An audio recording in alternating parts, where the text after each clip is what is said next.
ఇప్పుడు అక్టోబర్ 10వ తారీఖున జరిగే ప్రిలిమ్స్ సంబంధించి ఈరోజు లైవ్ సెషన్ ఒకసారి చూద్దాం. దీనికి సంబంధించి కమింగ్ 29 డేస్లో మన స్ట్రాటజీ ఏంటి, ఆ స్ట్రాటజీని మనం ఏ విధంగా 29 డేస్లో ఫాలో అవ్వాలి, లాస్ట్ మినిట్ ప్రిలిమ్స్ టిప్స్ ఏంటి, ఇవన్నీ ఈ లైవ్ సెషన్లో మనం డిస్కస్ చేస్తాం. దాంతోపాటు ప్రిలిమ్స్ సంబంధించి ఖచ్చితంగా ప్రతి సంవత్సరం కొన్ని ఇంపార్టెంట్ ఏరియాస్ చూసుకుంటూ వెళ్ళాలి. కొన్ని ఆస్పెక్ట్స్ కానీ కొన్ని ఏరియాస్ కానీ ఖచ్చితంగా ప్రతి ఇయర్ చూడాలన్నమాట.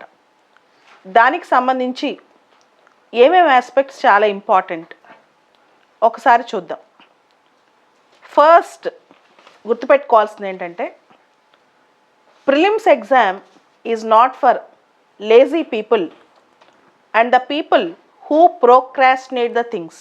అంటే ఈ ఎగ్జామ్లో చాలా చాకచక్యంగా ఉండాలి, లేజీగా ఉండకూడదు.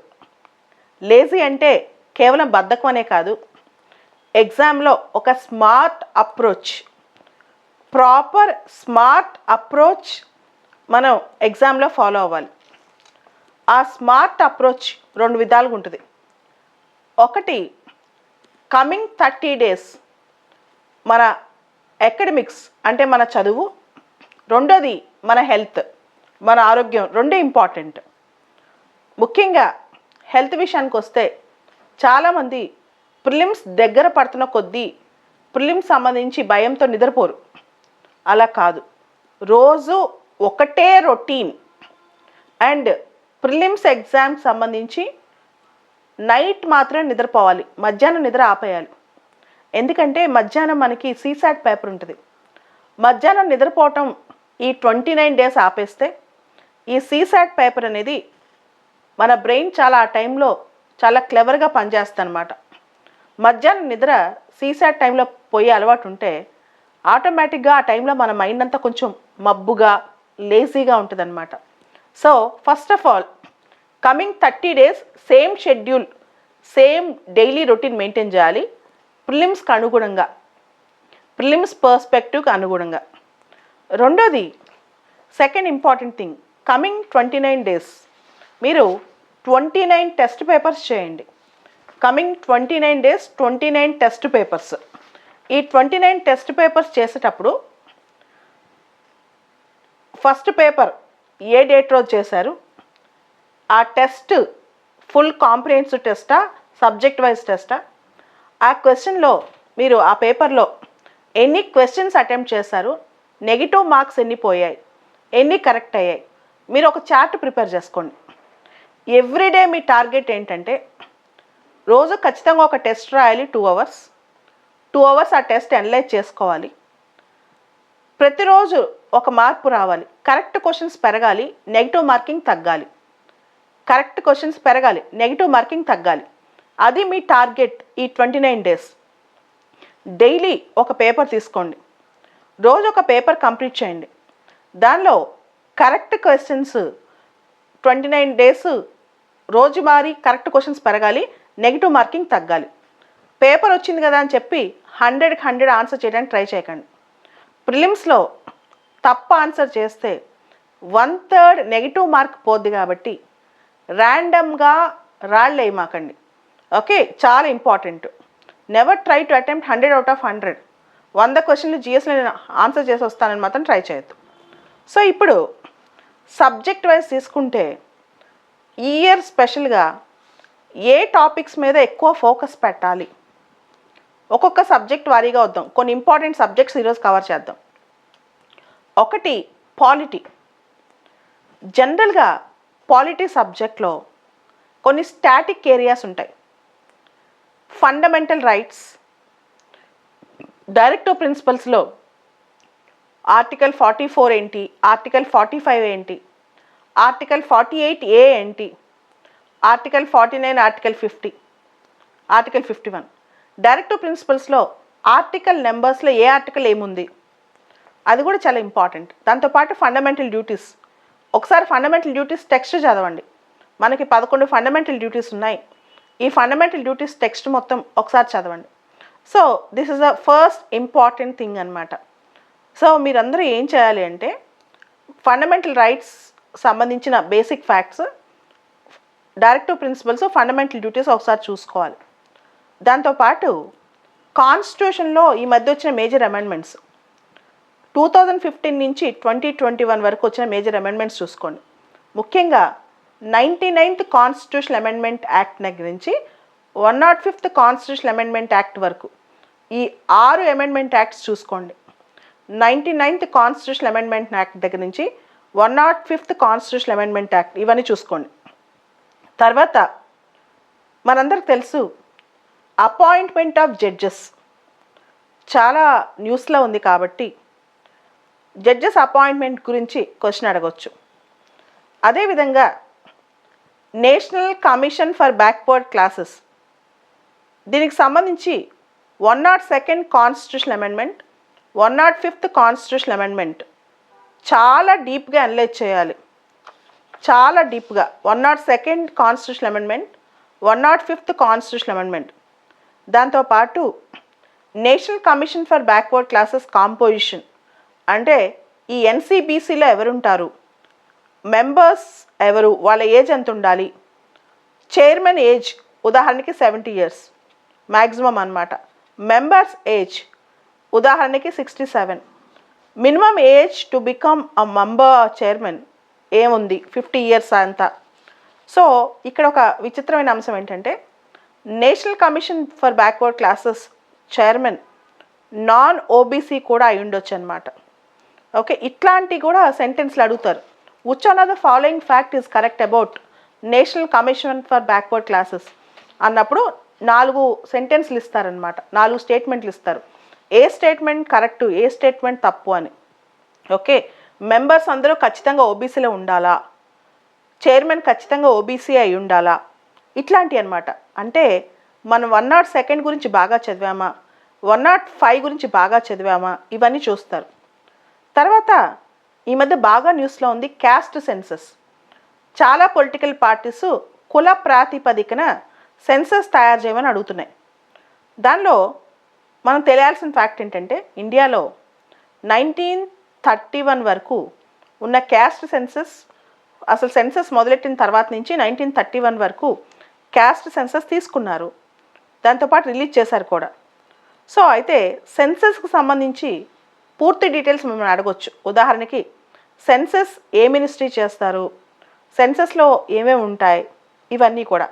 సో సెన్సస్ గురించి పూర్తి స్థాయిలో చదువుకోవాలన్నమాట. ఆ తర్వాత డీలిమిటేషన్ మనందరికి తెలుసు. జమ్మూ కాశ్మీర్లో ఇప్పుడు డీలిమిటేషన్ అనే కాన్సెప్ట్ సంబంధించి చాలా న్యూస్లో ఉంది. సో డీలిమిటేషన్ అంటే ఏంటి, తర్వాత డీలిమిటేషన్ సంబంధించి 2001 సెన్సస్ తర్వాత ఇంటర్నల్ రీఆర్గనైజేషన్ అంటే ఒక రాష్ట్రంలో ఒక ప్రాంతంలో రీఆర్గనైజేషన్, 1971 సెన్సస్ బేస్ చేసుకుని ఏ స్టేట్స్లో ఎన్ని సీట్స్ అవన్నీ ఎలకేషన్, వీటికి సంబంధించి. అంటే డీలిమిటేషన్ సంబంధించి మిమ్మల్ని 1971 సెన్సస్ బేస్ చేసుకుని ఏం చేశారు, 2001 సెన్సస్ బేస్ చేసుకుని ఏం చేశారు. అదేవిధంగా డీలిమిటేషన్ ప్రకారం 2026 వరకు నియోజకవర్గాలు ఫ్రీజ్ అయిపోయాయి. అంటే ఆ తర్వాత 2031 సెన్సస్ ఏంటి, ఈ సెన్సస్ రిజల్ట్స్ వచ్చిన తర్వాత ఎప్పుడు కొత్త నియోజకవర్గాలు రావచ్చు, 2039 ఎలక్షన్స్లోనా, ఇలాంటివన్నీ అడగొచ్చు క్వశ్చన్స్. సో డీలిమిటేషన్ అనేది చాలా ఇంపార్టెంట్ ఆస్పెక్ట్, దీని గురించి మీరు చూసుకోవాలి. తర్వాత ఈ మధ్య మీరు చూసారు అస్సాం మిజోరాం మధ్య గొడవలు, border disputes. So inner line permit అనే కాన్సెప్ట్ మీద కూడా క్వశ్చన్ రావచ్చు. ఇన్నర్ లైన్ పర్మిట్ రావచ్చు. సిటిజన్స్కి ఉన్న రూల్స్ ఏంటి, ఫారినర్స్కి ఉన్న రూల్స్ ఏంటి, 6th షెడ్యూల్లో ఏ స్టేట్స్ ఉన్నాయి, ఇన్నర్ లైన్ పర్మిట్కి 6th షెడ్యూల్కి తేడా ఏంటి. ఓకే, నార్త్ ఈస్టర్న్ స్టేట్స్ ఈశాన్య రాష్ట్రాలు ఏ స్టేట్ ఎప్పుడు ఏర్పాటైంది, ఇవన్నీ కూడా క్వశ్చన్స్ అడగొచ్చు అనమాట. నార్త్ ఈస్టర్న్ స్టేట్స్ ఈశాన్య రాష్ట్రాలు ఏ స్టేట్ ఎప్పుడు ఏర్పాటైంది, ఇలాంటి క్వశ్చన్స్ కూడా అడగొచ్చు అనమాట. అదేవిధంగా కమింగ్ ప్రిలిమ్స్లో మనందరికి తెలుసు లాస్ట్ 3-4 ఇయర్స్ నుంచి citizenship amendment bill amendment act గురించి చాలా ఇష్యూస్ వస్తున్నాయి. ఎన్ఆర్సీ అంటే ఏంటి, నేషనల్ పాపులేషన్ రిజిస్టర్ అంటే ఏంటి, వాటిని ఎవరు తయారు చేస్తారు, ఏ మినిస్ట్రీ కిందకు వస్తాయి, ఒకదానికి తేడా ఏంటి, డిఫరెన్సెస్ కూడా డీటెయిల్గా చదువుకోవాలి. సో ఇదంతా కూడా ఇంపార్టెంట్. అదేవిధంగా కంటెంప్ట్ ఆఫ్ కోర్ట్, అసలు కంటెంప్ట్ ఆఫ్ కోర్టు ధిక్కారం సంబంధించి కంటెంప్ట్ ఆఫ్ కోర్ట్ ఇన్సిడెంట్ జరిగినప్పుడు ఎన్ని రోజుల లోపల కేసు వేయాలి, అలానే సామాన్య పౌరుడు కంటెంప్ట్ ఆఫ్ కోర్ట్ కింద ఎవరి పర్మిషన్తో కేసు వేయాలి, ఇట్లాంటివన్నీ అడుగుతారు. మనందరికి తెలుసు article 129 Supreme Court contempt of court అని, 215 హైకోర్ట్ కంటెంప్ట్ ఆఫ్ కోర్ట్ అని, ఇవన్నీ. కానీ దీనికి సంబంధించి పూర్తి డీటెయిల్స్ మనం చూసుకోవాలి. కంటెంప్ట్ ఆఫ్ కోర్ట్ చట్టం ఏంటి, సివిల్ కంటెంప్ట్ అంటే ఏంటి, క్రిమినల్ కంటెంప్ట్ అంటే ఏంటి, అట్లా పూర్తి డీటెయిల్స్ మనం చూసుకోవాలన్నమాట. అదేవిధంగా కంటెంప్ట్ ఆఫ్ కోర్టులు కేసులు ఏ విధంగా వేస్తారు, దానికి ఉన్న ప్రొసీజర్ ఏంటి, ఇవి కూడా. తర్వాత మీ అందరికి తెలుసు పెగాసస్ స్పైవేర్ ఇష్యూ. ఈ ఇష్యూ చాలాసార్లు మన పాలిటీనే అతలాకుతలం అంటే చాలాసార్లు క్వశ్చనింగ్ చేస్తుందన్నమాట. సో ఈ పెగాసస్ ఇష్యూకి సంబంధించి ఇండైరెక్ట్గా కొన్ని క్వశ్చన్స్ ఏం అడగొచ్చు అంటే, ఏ చట్టాలు భారతదేశంలో సర్వీలియన్స్ స్టేట్ని ప్రమోట్ చేస్తుంది, నిఘా, ఏ చట్టాలు నిఘాకి పర్మిషన్ ఇస్తున్నాయి, ఏ చట్టాలతో స్టేట్ నిఘా చేయొచ్చు. ఉదాహరణకి ఇన్ఫర్మేషన్ టెక్నాలజీ యాక్ట్, ఇండియాలో టెలిగ్రాఫ్ యాక్ట్, ఇట్లాంటి చట్టాలు. ఈ 2 చట్టాల్లో మనకు తెలుసు కొంతవరకు surveillance is legalised with some conditions and permissions. State కూడా నిఘా ఏర్పాటు చేయొచ్చు, స్టేట్ కూడా నిఘా పెట్టొచ్చు అని చెప్పి. సో ఇలాంటివి కూడా చాలా ఇంపార్టెంట్ అనమాట. తర్వాత ఈ మధ్య బాగా న్యూస్లోకి వచ్చింది section 124A of IPC sedition. ఈ సెడిషన్కి సంబంధించి తర్వాత article 19 clause 1 clause A freedom of speech and ఎక్స్ప్రెషన్కి సంబంధించి దానికి సంబంధించిన రిస్ట్రిక్షన్స్, ఇవి కూడా చాలా ఇంపార్టెంట్. దానికి సంబంధించే ఇంకా కొన్ని కొత్త చట్టాలు కూడా రకరకాలుగా మన ముఖ్యంగా టెర్రరిజము వీటన్నిటికి సంబంధించి కూడా unlawful activities prevention act, NIA amendment act, ఇవన్నీ కూడా important. National investigation agency amendment act, unlawful activities prevention act, ఇవన్నీ కొంచెం చూసుకోవాలి ఇలా చట్టాలు. So fugitive economic offenders act, last 3-4 సంవత్సరాల నుంచి వచ్చిన చట్టాలు సవరణలు చాలా ఇంపార్టెంట్. భారతదేశంలో గత 3-4 సంవత్సరాల నుంచి వచ్చిన ముఖ్యమైన చట్టాలు లేదా ముఖ్యమైన సవరణలు, ఇవన్నీ ఒకసారి చూసుకోండి. అదేవిధంగా మనం చూసుకుంటే ఇప్పుడు national capital territory of Delhi bill, మన ఢిల్లీలో లెఫ్టినెంట్ గవర్నర్స్కి పవర్స్ ఎక్కువ ఇస్తూ ఒక బిల్లు తీసుకొచ్చారు. దాని మీద కూడా చాలా వరకు విమర్శలు వస్తున్నాయి. ఈ బిల్లుకు సంబంధించిన డీటెయిల్స్ కూడా అడగవచ్చు. లేదా యూనియన్ టెరిటరీస్ కేంద్రపాలిత ప్రాంతాల గురించి మీ అందరికి తెలుసు కిరణ్ బేడీ గారిని మన పుదుచ్చేరికి సంబంధించిన ఇష్యూలో కూడా ఆవిడని తీసేయడం జరిగింది. వీటికి సంబంధించిన యూనియన్ టెరిటరీకి సంబంధించిన క్వశ్చన్స్ కూడా అడగవచ్చు. అదేవిధంగా తెలంగాణలో ఇంటర్నేషనల్ ఆర్బిట్రేషన్ కౌన్సిల్ తీసుకొస్తున్నారు. అందుకని ఆర్బిట్రేషన్ అండ్ కన్సీలియేషన్ యాక్ట్, లేదా ఆర్బిట్రేషన్ అంటే ఏంటి, కన్సీలియేషన్ అంటే ఏంటి, నెగోసియేషన్ అంటే ఏంటి, మీడియేషన్ అంటే ఏంటి, ఇటువంటి క్వశ్చన్స్ కూడా అడగవచ్చు. ఆర్బిట్రేషన్ అంటే ఏంటి, కన్సీలియేషన్ అంటే ఏంటి, నెగోసియేషన్ అంటే ఏంటి, మీడియేషన్ అంటే ఏంటి, ఇలాంటి క్వశ్చన్స్ కూడా అడగవచ్చు. ముఖ్యంగా ఈ ఆర్బిట్రేషన్ అండ్ కన్సీలియేషన్ యాక్ట్ అనేది ఆల్టర్నేటివ్ డిస్ప్యూట్ రిడ్రెసల్ మెకానిజంలోకి వస్తుంది. అది మన పాలిటీలో GS2 మెయిన్ సిలబస్లో కూడా వస్తుంది అనమాట. దీని గురించి కూడా చదువుకోవాలి. సో జనరల్గా పాలిటీలో స్టాటిక్ క్వశ్చన్స్ అంటే మనకి ఆర్టికల్ 102 నుంచి 112 వరకు, ఆర్టికల్ 102 నుంచి 112 వరకు, తర్వాత పార్లమెంట్కి సంబంధించిన టెర్మినాలజీ బాగా చూసుకోవాలి. నో కాన్ఫిడెన్స్ మోషన్ అంటే ఏంటి, దాని ఫీచర్స్ ఏంటి, సెన్షూర్ మోషన్, అడ్జార్న్మెంట్ మోషన్, ఇట్లాంటివి. అండ్ పార్లమెంటరీ కమిటీస్ కూడా చాలా important. Public accounts committee, estimates committee, అన్నీ ముఖ్యంగా ఫినాన్స్ కమిటీస్ బాగా చూసుకోవాలి. తర్వాత యాంటీ డిఫెక్షన్లో బాగా చూసుకోవాలి, పార్టీ ఫిరాయింపుల చట్టం. తర్వాత సుప్రీంకోర్టు ఈ మధ్య బాగా పేరు మోసిన జడ్జిమెంట్స్ ఉంటాయి. లాస్ట్ 2-3 ఇయర్స్ నుంచి సుప్రీంకోర్టు ఇచ్చిన ల్యాండ్ మార్క్ జడ్జిమెంట్స్ అంటాం. ఈ ల్యాండ్ మార్క్ జడ్జిమెంట్స్ అన్నీ ఒకసారి చూసుకోవాలి. దీనిలో కూడా మ్యాచ్ ద ఫాలోయింగ్ అడగవచ్చు. తర్వాత సుప్రీంకోర్టు సంబంధించిన పదజాలం, క్యూరేటివ్ పిటిషన్ అంటే ఏంటి, దాంతోపాటు సుప్రీంకోర్టు సంబంధించిన ఆర్టికల్స్ ఇప్పుడు చాలా పాపులర్ అవుతున్నాయి కాన్స్టిట్యూషన్లో. Article 131 original jurisdiction, article 136 special leave petition, అలానే ఆర్టికల్ 142, తర్వాత అడ్వైజరీ 143, ఇవన్నీ సుప్రీంకోర్టు సంబంధించి article 131, article 136, article 137, article 141, article 142, article 143. ఈ ఆర్టికల్స్ అన్నీ ఒకసారి చూసుకోవడం చాలా మంచిది మన ఎగ్జామ్కి. సో సుప్రీంకోర్టు సంబంధించిన ఇవన్నీ చూసుకోవాలన్నమాట. దాంతోపాటు ఖచ్చితంగా మున్సిపాలిటీస్, పంచాయతీలు మున్సిపాలిటీకి సంబంధించిన క్వశ్చన్స్ 73rd 74th అమెండ్మెంట్ డీటెయిల్గా చూసుకోండి. 1 or 2 క్వశ్చన్స్ డైరెక్ట్గా ఎక్స్పెక్ట్ చేయొచ్చు. పీసా చట్టం కూడా, Panchayat extension of scheduled areas act, దానికి సంబంధించి కూడా ఇవన్నీ పాలిటీలో ముఖ్యమైన అంశాలన్నమాట. దాంతోపాటు జనరల్గా ఒక్కొక్కసారి క్వశ్చన్స్ ఎలా వస్తాయంటే కొన్ని డాక్ట్రిన్స్ ఉంటాయి, కొన్ని సిద్ధాంతాలు ఉంటాయి. Doctrine of pith and substance, doctrine of colourable legislation, doctrine of eclipse, doctrine of waiver, ఇట్లా పాలిటీలో కొన్ని సిద్ధాంతాలు లేదా డాక్ట్రిన్స్ ఉంటాయి. ఈ డాక్ట్రిన్స్ అన్నీ ఒక చోట రాసుకుని చదవండి. సో దానిలో కూడా మ్యాచ్ ద ఫాలోయింగ్ క్వశ్చన్ రావచ్చు, లేదా డైరెక్ట్ స్టేట్మెంట్ వైజ్ క్వశ్చన్ రావచ్చు అనమాట. సో పాలిటిక్స్ సంబంధించి కొన్నిసార్లు ఈ మధ్య బేసిక్ ఫ్యాక్ట్సే కాకుండా పొలిటికల్ అనాలిసిస్ క్వశ్చన్స్ కూడా అడుగుతున్నారు. దానికి 11th class NCERT political theory time ఉంటే చదవండి. లేకపోతే లిబర్టీ అంటే డెఫినేషన్ ఏంటి, సెక్యులరిజం అంటే డెఫినేషన్ ఏంటి, ఫ్రెటర్నిటీ అంటే డెఫినేషన్ ఏంటి, ఈక్వాలిటీ అంటే డెఫినేషన్ ఏంటి, రూల్ ఆఫ్ లా అంటే డెఫినేషన్ ఏంటి, డ్యూ ప్రాసెస్ ఆఫ్ లా అంటే డెఫినేషన్ ఏంటి, ఇట్లాంటి బేసిక్ డెఫినేషన్స్ చూసుకోండి. ఇప్పుడు నేను చెప్పినవి చదవటానికి మీకు 2-3 డేస్ పడుతుంది. ప్రాపర్గా చదవాలంటే 2-3 రోజులు పడుతుంది. సో రోజు ఒక మోడల్ పేపర్ చేస్తూ 4 రోజులకు ఒక సబ్జెక్ట్ కవర్ చేసేయండి. రోజు ఒక మోడల్ పేపర్ చేస్తూ 4 డేస్కి ఒక సబ్జెక్ట్ కవర్ చేసేయండి. తర్వాత ఇంటర్నేషనల్ రిలేషన్స్, అంతర్జాతీయ అంశాలు సంబంధాలకు వస్తే ప్లేసెస్ ఇన్ న్యూస్ చాలా important. Sharif, MAZARI Sharif, Mazari Sharif, ఇవన్నీ ఆఫ్ఘనిస్తాన్లో ప్రాంతాలు. అదేవిధంగా ఇరాన్లో Hormuz, Qom, QOM, Qom, Tabriz, TABRIZ, ఇవన్నీ చాలా న్యూస్లో ఉన్నాయి. అదేవిధంగా సిరియాలో ఎలెప్పో,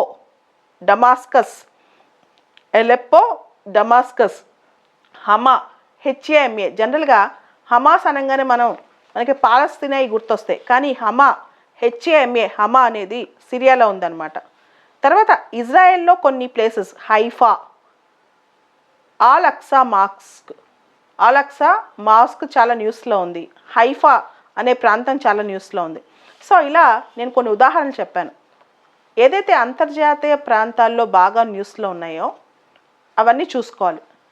ఓకే, ఫర్ ఎగ్జాంపుల్ టర్కీలో సీ ఆఫ్ మర్మరా, అది బాగా న్యూస్లో ఉంది. ఆ సీలో సీ స్నాట్ వచ్చింది, ఆ సీ బాగా పొల్యూట్ అయిపోయిందనమాట. సో టర్కీ దాని ప్రాంతాల లొకేషన్స్ అవి కూడా చూసుకోవాలి. దాంతోపాటు మీ అందరికి తెలుసు, నిన్న ఇండియా బ్రిక్స్ సమ్మిట్ హోస్ట్ చేస్తుంది. ఏ సమ్మిట్ ఎవరు హోస్ట్ చేశారు, ఏ సమ్మిట్ ఎక్కడ జరిగింది, ఏ డిక్లరేషన్, దానికి సంబంధించిన సమ్మిట్స్ ఏంటి, ఇవి కూడా చూసుకోవాలి.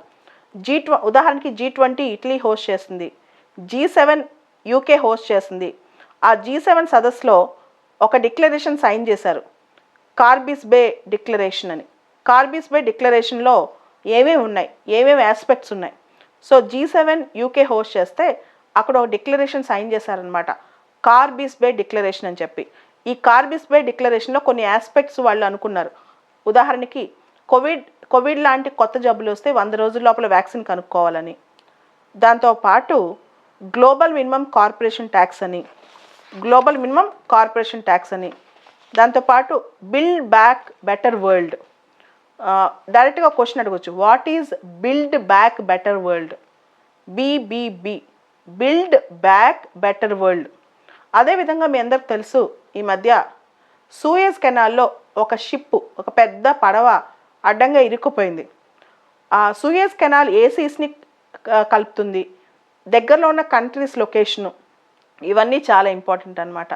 అదేవిధంగా ఇంటర్నేషనల్ రిలేషన్స్లో కొత్త ట్రీటీస్, కిగాలి అగ్రిమెంట్ ఏంటి, సెయింట్ పీటర్స్బర్గ్ కన్వెన్షన్ ఏంటి, తర్వాత స్టార్ట్ ట్రీటీ, US రష్యా మధ్య స్టార్ట్ ట్రీటీ, దాని టైం అయిపోయింది, స్టార్ట్ ట్రీటీ ఏంటి.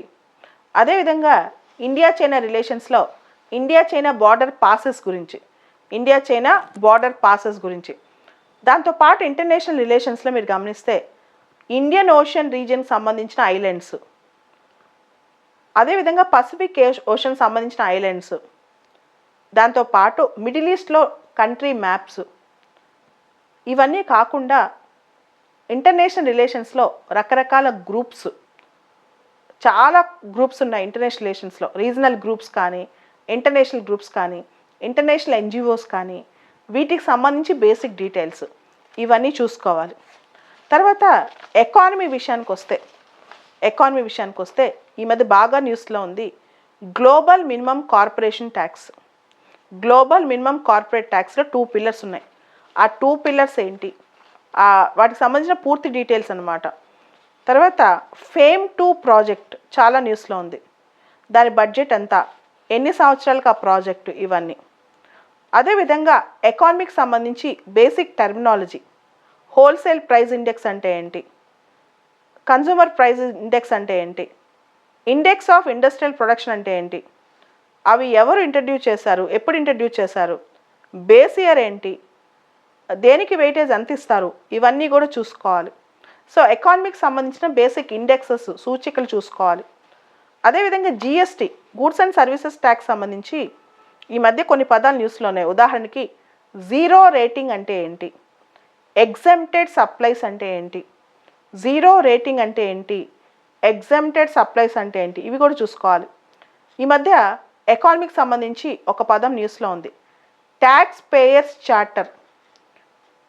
మిమ్మల్ని ఇబ్బంది పెట్టాలంటే ట్యాక్స్ పేయర్ చార్టర్కి చట్టం ఉందా అని అడగచ్చు. భారతదేశంలో ఇంకా చట్టం లేదు.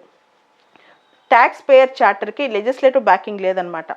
ఈక్వలైజేషన్ లెవీ అంటే ఏంటి, equalisation levy, digital service tax, ఇవన్నీ కూడా బాగా న్యూస్లో ఉన్నాయి. Equalisation levy, digital service tax, ఏదైతే కొత్త పదం ఎకానమీలో రిపీటెడ్గా వాడతారో దాని మీద మనకు జనరల్గా క్వశ్చన్స్ వస్తుంటాయి. అదేవిధంగా ఈ మధ్య ఇండియాలో బాగా పాపులర్ అవుతున్న వర్డ్ గ్రీన్ ట్యాక్స్. దీని రిలేటెడ్ టర్మే వెహికల్ స్క్రాపేజ్ పాలసీ. ఒకటి అడగొచ్చు మిమ్మల్ని ఇబ్బంది పెట్టాలనుకుంటే, వెహికల్ స్క్రాపేజ్ పాలసీ కంపల్సరీయా వాలంటరీయా అని. ఖచ్చితంగా పాలసీ మొత్తం వాలంటరీయే. సో అక్కడ మనం గబుక్కున్న ఆ టైంలో ఆలోచిస్తాం, ఇది గవర్నమెంట్ పెద్ద పాలసీ కదా, ఇది కంపల్సరీ ఏమో అని. కాదు, వెహికల్ స్క్రాపేజ్ పాలసీ వాలంటరీ అనమాట. సో ఇట్లాంటివి కూడా మనం చూసుకోవాలి. అదేవిధంగా సెస్, సర్చార్జ్, కాన్స్టిట్యూషన్ వీటికి సంబంధించిన ఆర్టికల్స్, రీక్యాపిటలైజేషన్ బాండ్స్ సంబంధించి, రీక్యాపిటలైజేషన్ బాండ్స్ కూడా ఈ మధ్య చాలా ఇంపార్టెంట్ అవుతుంది అనమాట ఇండియాలో. తర్వాత ఫారెక్స్ రిజర్వ్స్ మీ అందరికి తెలుసు ఇండియాలో చాలా పీక్లోకి వెళ్ళిపోయినాయి. ఈ ఫారెక్స్ రిజర్వ్స్లో అసలు ఏముంటాయి, ఆల్రెడీ 2014లో ప్రిలిమ్స్లో ఫారెక్స్ రిజర్వ్స్లో ఏముంటాయని క్వశ్చన్ అడిగాడు. ఫారెక్స్ రిజర్వ్స్ గురించి కూడా పూర్తి స్థాయిలో చదువుకోండి. దాంతోపాటు bond yield versus bond value, bond yield versus bond value, అది ఇంకొకటి, ఇదే క్వశ్చన్ ఇంకో విధంగా కూడా ఇవ్వచ్చు, operation twist, bond yield versus bond value, operation twist అనమాట. ఇవి కూడా చాలా ఇంపార్టెంట్ ఏరియాస్ ఎకానమీలో కొంచెం డీటెయిల్స్ చూసుకుంటే. తర్వాత government securities acquisition scheme, government securities acquisition scheme, ఇలాంటి స్కీమ్స్. ఇప్పుడు ఆర్బీఐ లాస్ట్ 1.5 year నుంచి తెచ్చిన కొత్త ప్యాకేజెస్, కొత్త స్కీమ్స్, ఇవన్నీ ఒకసారి చూసుకోవాలి. Including MSME definition, Atmanirbhar Bharat, agriculture తీసుకొచ్చిన రిఫార్మ్స్, ప్రతిదీ చూసుకోవాలి. ఆర్బీఐ చాలా ఇంపార్టెంట్గా తీసుకొచ్చిన స్కీమ్స్ అండ్ ప్రోగ్రామ్స్, ఇవన్నీ డీటెయిల్గా చూసుకోవాలి. అదేవిధంగా ఎకనమిక్ రికవరీ, ఇప్పుడు కరోనా వైరస్ వచ్చిన తర్వాత ఎకానమీ ఎలా రికవర్ అవుతుంది అని చెప్పి డెఫినేషన్స్ అడగొచ్చు. Z shaped recovery, K shaped recovery, V shaped recovery, ఇవన్నీ డెఫినేషన్స్ ఇచ్చి ఏది బెస్ట్ అని కూడా అడగొచ్చు. సో ఏది బెస్ట్ అని అడగొచ్చు. సో రికవరీలో ఏ స్టేట్ ఎలా ఉంది, ఇలాంటి క్వశ్చన్స్ కూడా అడగొచ్చు అనమాట. మ్యాచ్ ద ఫాలోయింగ్ అడగొచ్చు. సో అన్నిటికన్నా ఏది బెస్ట్, జెడ్ షేప్డ్ రికవరీ జనరల్గా బెస్ట్ అంటారు. ఇవన్నీ ఒకసారి చూసుకోవాలి మీరు.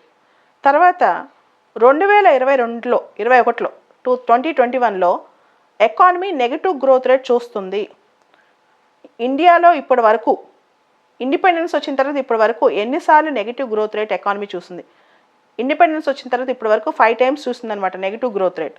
అయితే 1991 ఎల్పిజి వచ్చిన తర్వాత ఇది first time negative growth rate అవటం. 1991 ఎల్పిజి వచ్చిన తర్వాత పోస్ట్ లిబరలైజేషన్ ఇండియాలో నెగిటివ్ గ్రోత్ రేట్ రావడం ఇప్పుడు వరకు వచ్చింది.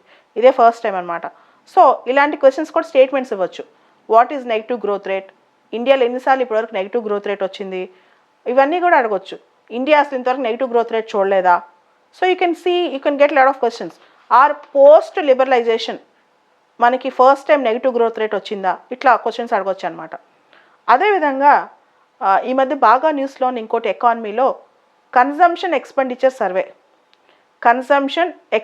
సర్వే ఇది ఎవరిస్తారు, ఎన్ని ఇయర్స్కి ఒకసారి ఇస్తారు, ఇది 5 ఇయర్స్కి ఒకసారి ఇస్తారా, ఓకే, ఏమేంటి దీంట్లో ఇంక్లూడ్ చేస్తారు. కన్జంప్షన్ ఎక్స్పెండిచర్ సర్వే అంటే మనందరం ఏమనుకుంటాం, దీనిలో ఓన్లీ ఫుడ్ ఉంటుంది అనుకుంటాం. కాదు, food items and non food items కూడా కొన్ని ఉంటాయి దీనిలో. సో ఇవన్నీ కూడా క్యాలిక్యులేట్ చేస్తారు. అది ఎవరు క్యాలిక్యులేట్ చేస్తారు, ఓకే, కన్జంప్షన్ ఎక్స్పెండిచర్ సర్వే. ఇట్లాంటివి కూడా కొన్ని ఇంపార్టెంట్ అనమాట. తర్వాత ఎకానమీకి సంబంధించి మీరు వినే ఉంటారు, విశాఖపట్నం స్టీల్ ప్లాంట్ డిస్ఇన్వెస్ట్మెంట్. ఇవన్నీ డిస్ఇన్వెస్ట్మెంట్ సంబంధించిన కమిషన్స్ ఏంటి, స్ట్రాటజిక్ సెక్టర్లో డిస్ఇన్వెస్ట్మెంట్స్ ఎలా అవుతున్నాయి, ఇలాంటి క్వశ్చన్స్ కూడా అడగవచ్చు. తర్వాత ఎకానమీలో ఈ మధ్య బైలేటరల్ నెట్టింగ్ అనే పదం చాలా న్యూస్లోకి వస్తుంది.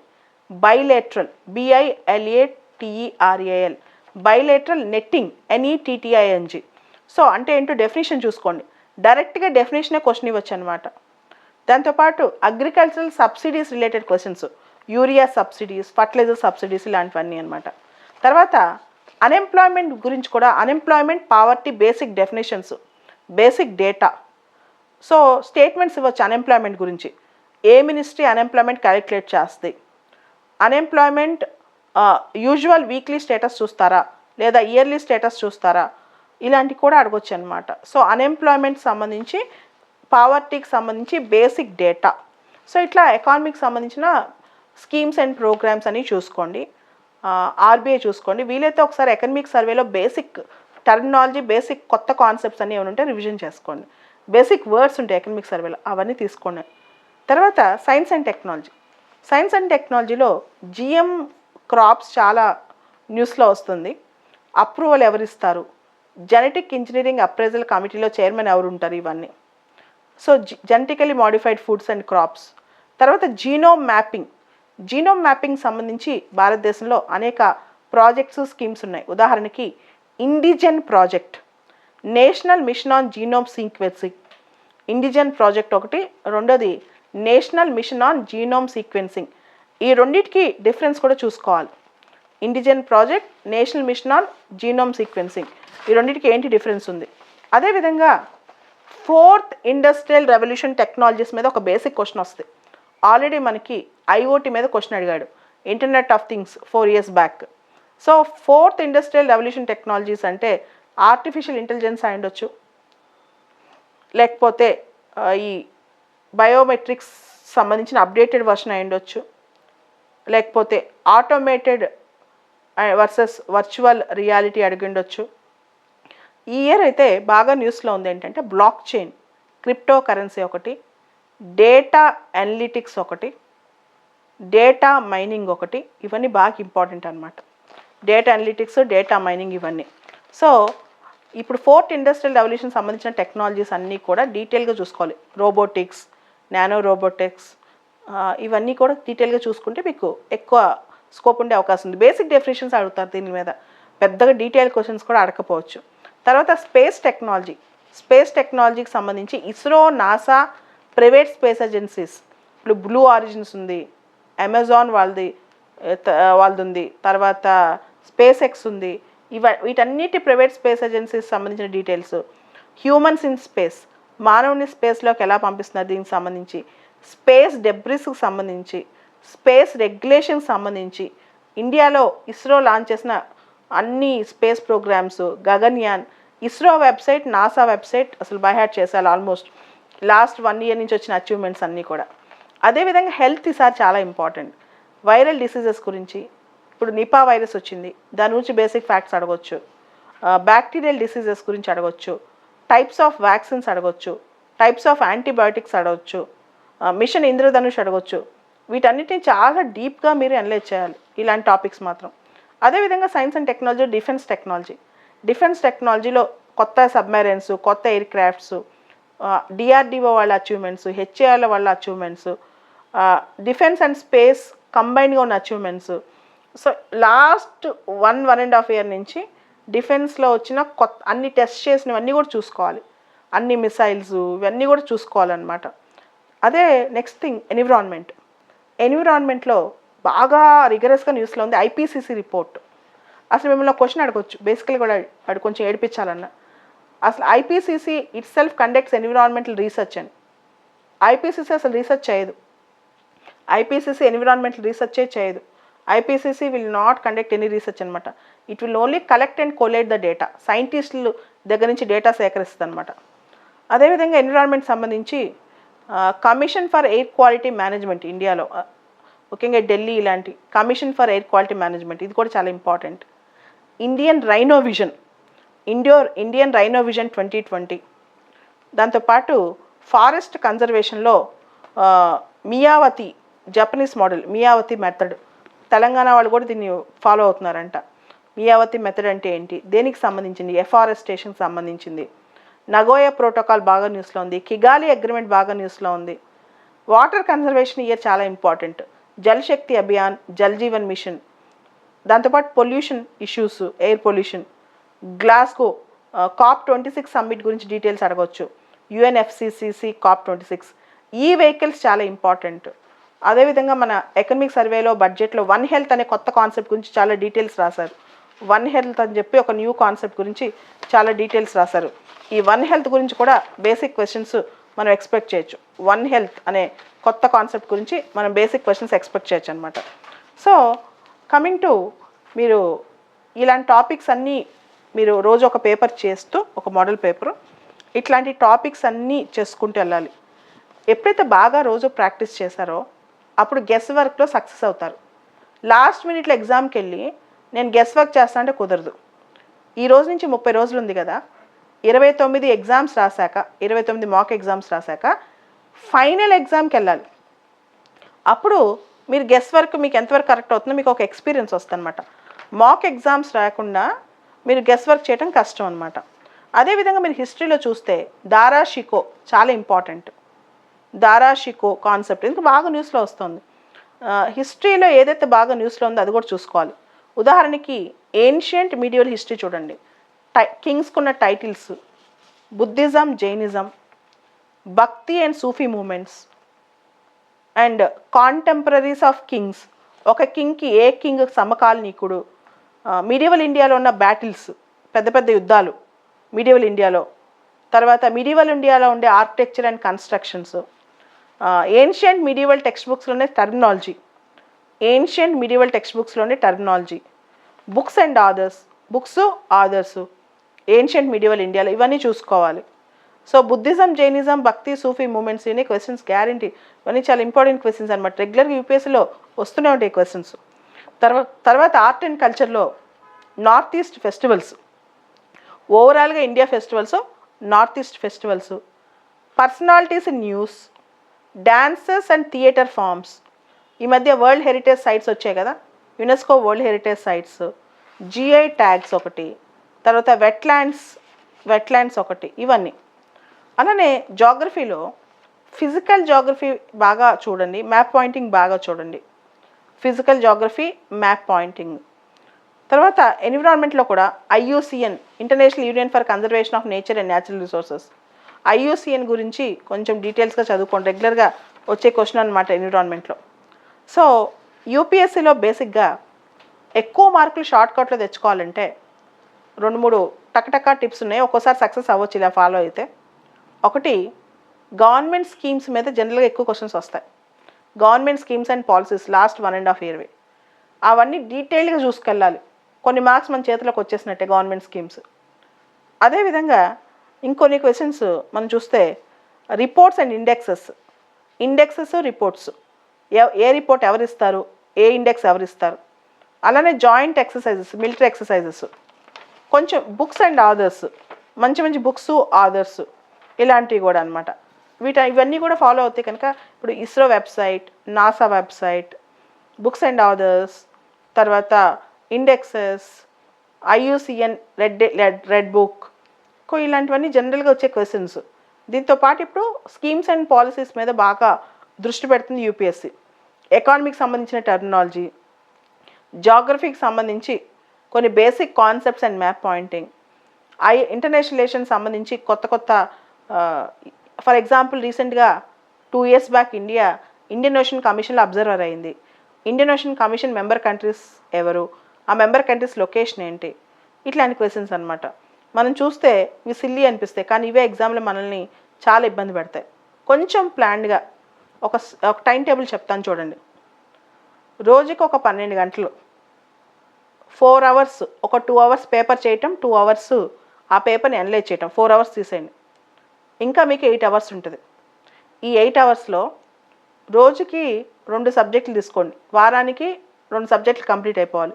డైలీ 4 hours ఒక సబ్జెక్టు, 1 weekలో ఆ 2 subjects అయిపోవాలి. ఆ 2 subjects ఇంపార్టెంట్ ఆస్పెక్ట్స్ అన్ని రివిజన్ చేయండి. దాంతోపాటు యూపీఎస్సీ ఓల్డ్ క్వశ్చన్స్ ఆ సబ్జెక్టులు ఏమొస్తాయో కూడా చూసుకోండి. యూపీఎస్సీ పాత క్వశ్చన్స్ ఆ సబ్జెక్టులు ఏమి ఇచ్చారో కూడా ఒకసారి చూసుకోండి. ఇవి చూస్తూ ఉంటే మీకు ఒక ఐడియా వచ్చేస్తుంది ఎలా చేయాలి. యూపీఎస్సీలో ఇంకొక విషయం ఏంటంటే, UPSC last 30 years questions, CAPF exam, UPSC conduct చేసే సిఏపిఎఫ్ ఫిలిమ్స్ లాస్ట్ ఎగ్జామ్స్ అన్నీ, దాంతోపాటు assistant provident fund commissioner exam, ఇలాంటి ఎగ్జామ్స్ ఏమి ఉంటాయి అవి యూపీఎస్సీ కండక్ట్ చేసే general studies films exams papers అన్నీ తీసుకుని ఆ పేపర్స్ రిపీటెడ్గా ప్రాక్టీస్ చేయండి. రిపీటెడ్గా ప్రాక్టీస్ చేస్తే ఆ పేపర్స్లో ఆ మోడల్ క్వశ్చన్స్ మీకు అలవాటు అయిపోతాయి. సో డైలీ 12 hours షెడ్యూల్ పెట్టుకోండి నెక్స్ట్ 30 days. ఈ 12 hours 4 hours పేపర్స్ ప్రాక్టీస్ చేయటం, 8 hours డైలీ 2 subjects, 1 week ఒక 2 subjects మార్చుకుంటూ వెళ్ళండి. జాగ్రత్తగా కొంచెం స్మార్ట్ వర్క్ చేస్తే ఓల్డ్ పేపర్ క్వశ్చన్స్ ఎలా వస్తున్నాయి, budget highlights, schemes highlights, economic survey highlights, దాంతోపాటు రిపీటెడ్గా ఎకానమీలో ఉన్న టర్మినాలజీ, ఇట్లాంటివన్నీ మీరు జాగ్రత్తగా చూసుకుంటూ వెళ్తే నెగిటివ్ మార్కింగ్ తక్కువ చేయండి. అన్ని వచ్చిన పేపర్ ఉంది కదా అని చెప్పి 100 questions ఆన్సర్ చేయొద్దు. జాగ్రత్తగా చూసి పేపర్ టఫ్నెస్ని బట్టి మీ ప్రాంతాలు ఏ దేశంలో ఏ ప్రాంతం ఉంది చాలా ఇంపార్టెంట్ అనమాట.